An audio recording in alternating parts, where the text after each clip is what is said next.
Hi everybody, thanks for joining Create with Dee. Today we're going to make this really cute slider card.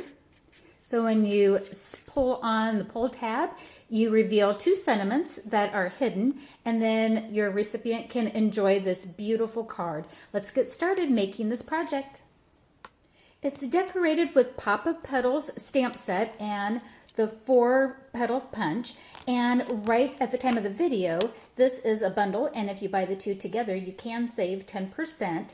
The bundle price will expire on January 2nd, 2019, as the bundle price goes away. So at the time of the video, you have about a month to get this at a discount.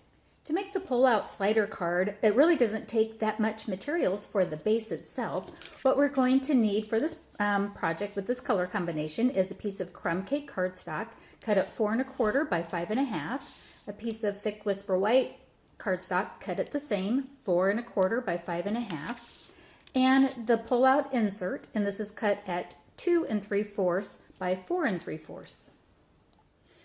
Before we do any cutting and scoring on our top section here, it's easier to go ahead and stamp any background that you want before you start doing any cutting and scoring. That way you don't get any funky lines or whatever on your items. So again, we're using Papa Petals stamp set, and I'm going to do a little tone on tone.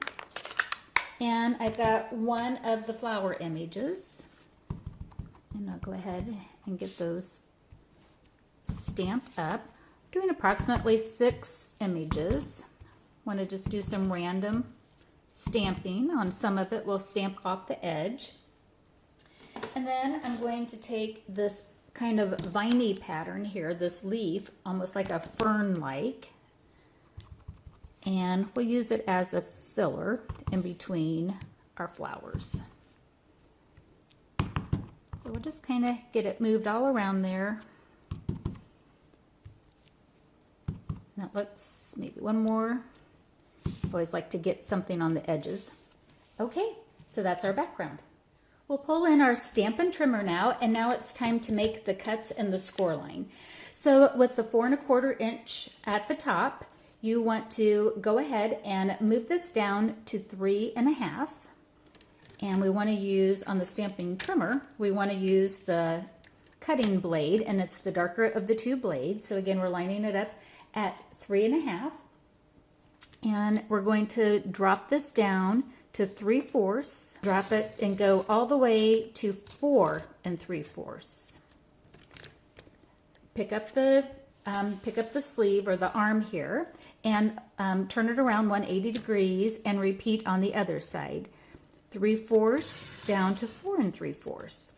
Now turn it so that the 5 1/2 side is facing up or facing along, and we're still using the cutting blade. And now what we want to do is we want to cut in between these two marks. And if we did it correctly, it would be 3/4 and drop it down to 3 1/2.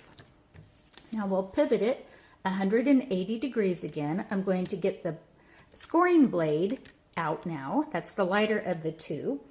And we're going to put it, the scoring, we're going to do our first one at 4 3/4. And on this one, you want to put a little pressure on it. You want to make sure that you can see your score lines. And we want to, again, score 3/4 to 3 1/2. It should be between the two cut lines. And then we're going to scoot it down to 3 inches. Score between 3/4 and 3 1/2. Go back and forth a couple of times. And then our last score line that we're doing is 1 1/4. And again, between 3/4 and 3 1/2. Not too bad, right? You can make this. You can so make this. All right, let's see what this looks like. All right, so this is what we get.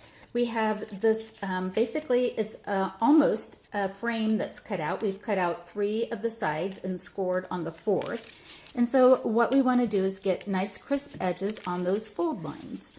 So fold this flat back, fold this one towards you, and fold this one away from you.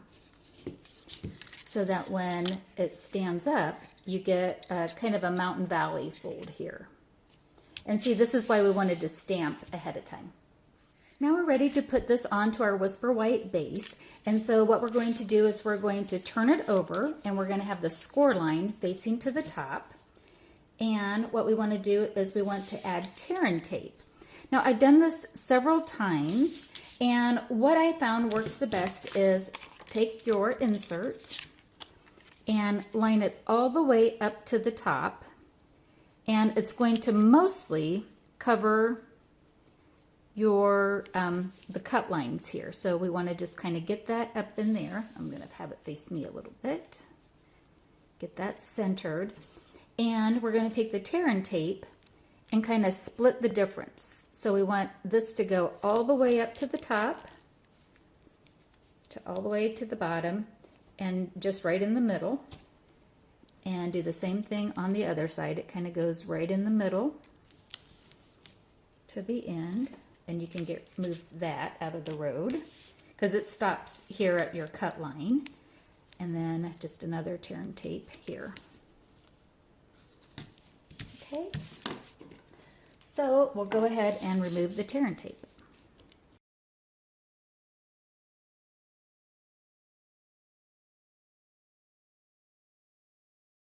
We'll bring back in the Whisper White and line it up. And just be very careful when you do, because once that tear and tape sits down on it, there's no going back. Now at this point, if you have any overhang, which I do here, you can go ahead and trim that off, so I will do that right now. Next, we want to make a little notch at the top of it so that we can more easily identify and pull the tab, and we want to do that before we put the insert in. And what you can do is take either a 1-inch circle punch or a 1 1/4-inch circle punch and just kind of line that up in the center of our moving section here, and just wherever you think it's center, and punch. Now it's time to test our insert, and we want to go ahead and drop that in. And you can see that it's going to move in there really easily. And we want to go ahead and get it positioned so that it's down at the bottom. And that looks pretty good. So that when it's closed, that it covers, you know, the bottom and everything. And again, don't worry too much at this point that this might stick up a little bit. That's okay. I'd rather us have a little bit up here to begin with, and because again we can always go back and trim it. The thing is that we want to make sure that it lines up nicely down there at the bottom. And what we want to do next is we're going to take our tear and tape and we'll fold the flap away from us, and we're going to put tear and tape on the bottom section here.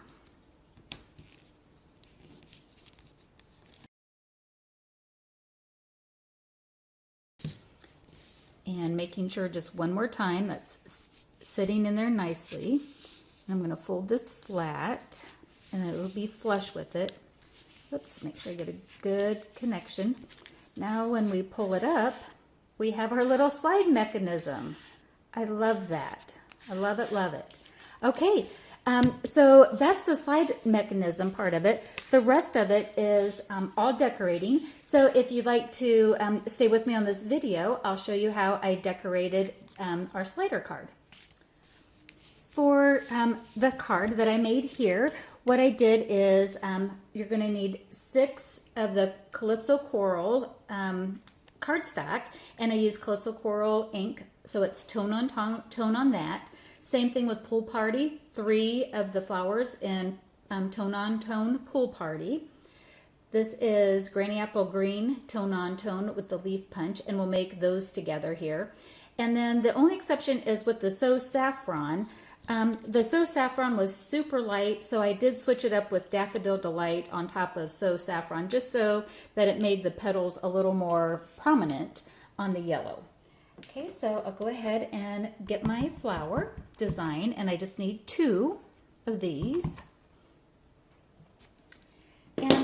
the petal punch, the 4-petal punch, there is a directionality to the punch, and it's kind of like 50-50 on how you get it. You know, so you might have to turn it a little bit, but I have it stamping in the direction that it needs to. So you just line it up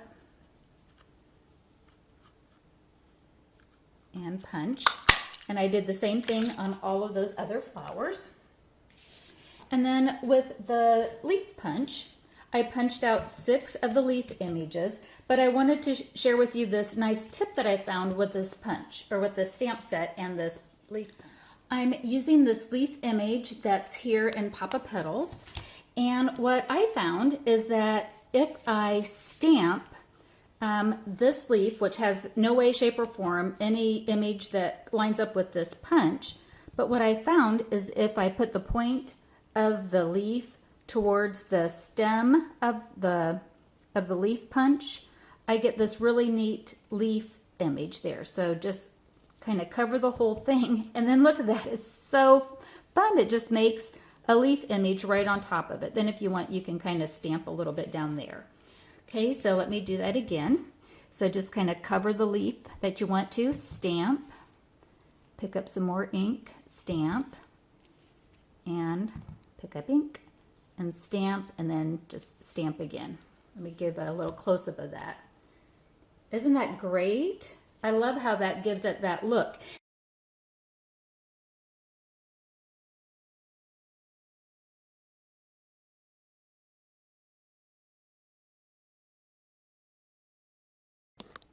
With the layering ovals framelits, I went ahead and die cut out a framelit. And on this card here, I'm going to use sentiments from All That You Are. I'm going to use Flowers Bloom Just For You, because of course this card is full of flowers. And I'm going to also change up the sentiments from my sample that I had shown you earlier to have the thank you for all that you all are and all that you do. Mother's Day is just around the corner, and this card right here will be for my mom, and then I'll add a little personal sentiment as well. So in the center here on this one, I'm going to change it up a little bit as from my sample that I showed you, and again I'm going to use the Flowers Bloom All For You, and I'm using the Granny Apple Green and all of the ink color for the sentiments.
We want to make sure that when we add our big embellishment piece here, that we adhere it to this section of the panel. We don't want it to overlap the fold line here. And so I want to go ahead and take regular dimensionals, and I'm going to put them at the bottom. 2 of them will be good. And we'll get the backing peeled off of those.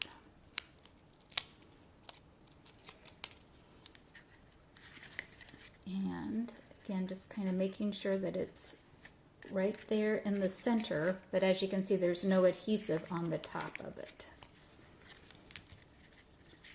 So pretty. And now we'll go ahead and put some flowers down here at the bottom.